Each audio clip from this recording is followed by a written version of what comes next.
Around every fifth person has an avoidant attachment style, so it's very likely that you know someone with an avoidant attachment style. You might have one yourself, your partner might. And like all insecure attachment styles, avoidant attachment contributes to difficulties in relationships. At the same time, avoidants are not the horrible villains they're sometimes made out to be. In this video, I'll share some thoughts about what you can do to support an avoidant partner. And if you're an avoidant yourself, you might also want to watch because it'll help you understand yourself better. The first way you can support an avoidant partner is by striving for good enough. Perfect relationships don't exist, and trying to create one is an unattainable goal. Striving for perfection puts too much pressure on a relationship. Commit to good enough and growth. That's attainable, and it creates room for imperfection. Occasional conflict, disagreements, misunderstanding, hurt, rupture.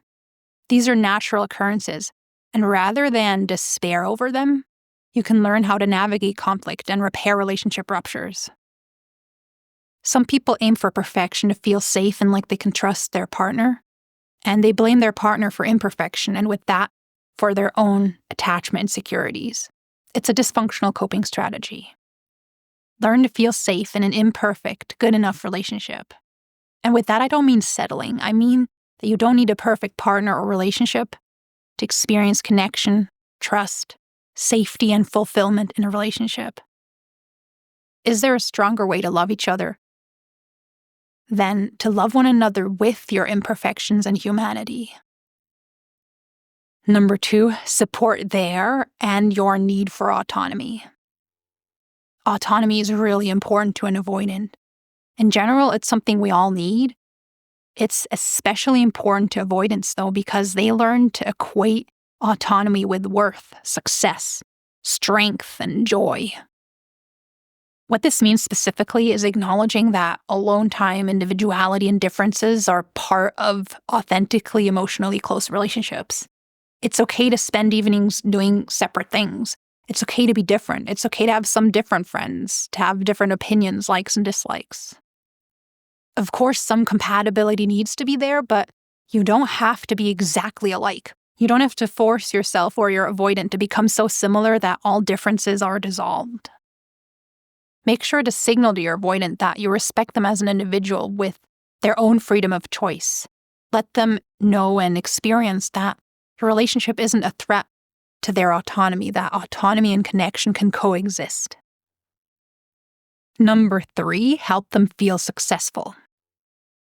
The experiences avoidants made throughout their life ingrained into them the belief that to be loved and accepted, they have to be competent, strong, and successful.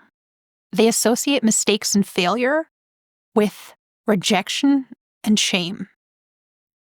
When avoidants seem to push their partner or emotional intimacy away, it's because they've started feeling like a failure in the relationship or in connection to a specific conflict or topic. What they're actually pushing away is their sense of failure and shame, not closeness. This is also why avoidants feel most at ease in a relationship at the beginning. It's when nothing has happened yet that could mean they've failed. Avoidants need to feel successful in their relationship to feel connected and emotionally safe. They've learned to associate doing well, excelling performance with acceptance and love.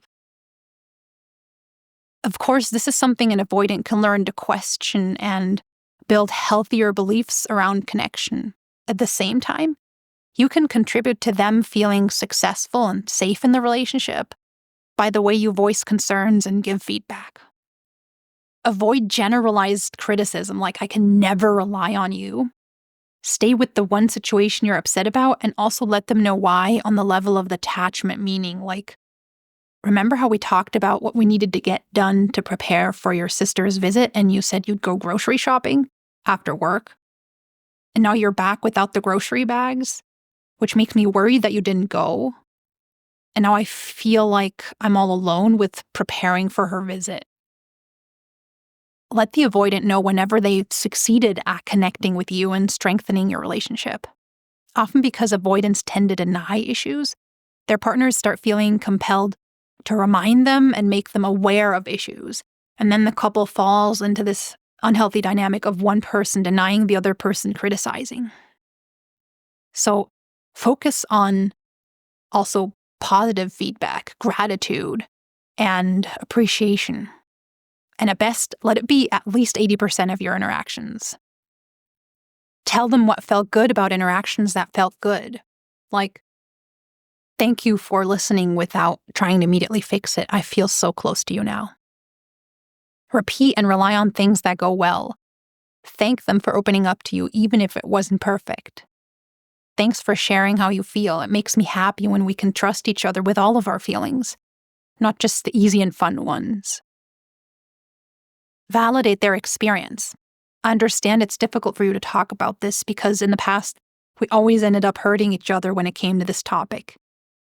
At the same time, we are getting better. And if we avoid it, we can't continue getting better at it, and I'll end up feeling abandoned with this issue. Number 4, directly ask for what you need. Your avoidant doesn't want you to feel alone and unsupported. They often just don't know how to give you what you need. You can help them be there for you by specifically asking for what will feel good to you. For example, it would help me feel connected to you if I could share something about my day and without trying to fix it, you take it in. Or, can I get a hug? Or, I'd really like to go on a walk together in the evening. What do you think?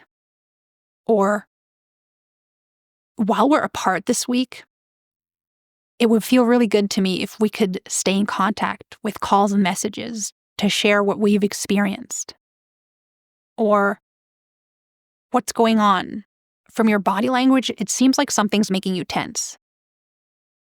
This is a lot more effective than waiting till you're upset to then protest what you're not getting in an abstract way like, you don't care about me or you never listen.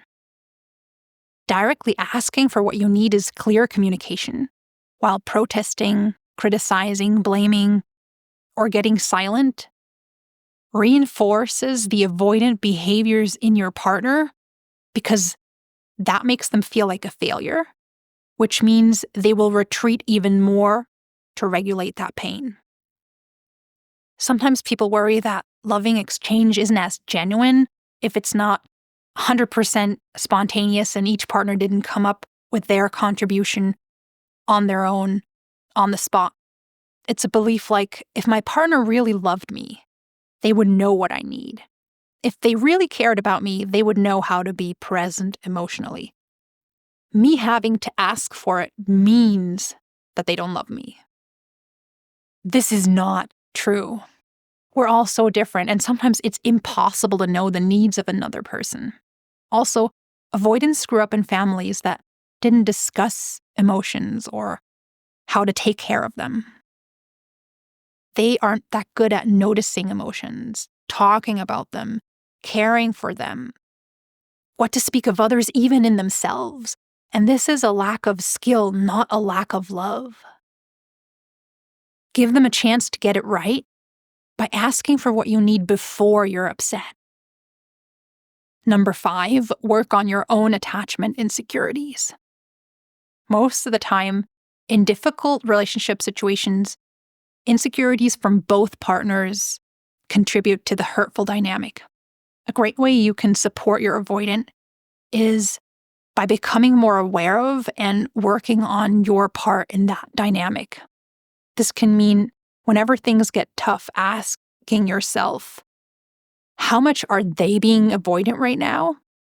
And how much am I having difficulty trusting that they'll be there for me because of my own attachment insecurities? The more you're aware of not only their attachment insecurities, but also your own, the more you can regulate yourself. For example, by reminding yourself of helpful truths like, they're not rejecting me. This behavior is a consequence of the difficulty they're facing at work right now.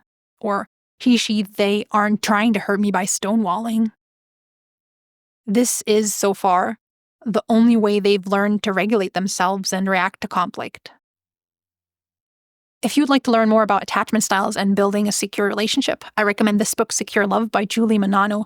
She also has an Instagram account and podcast. Of course, you can also look through my attachment playlist here on YouTube. Till next time, take care, and remember, avoidant attachment behavior is not an assessment of your worth or lovability or your partner's love for you.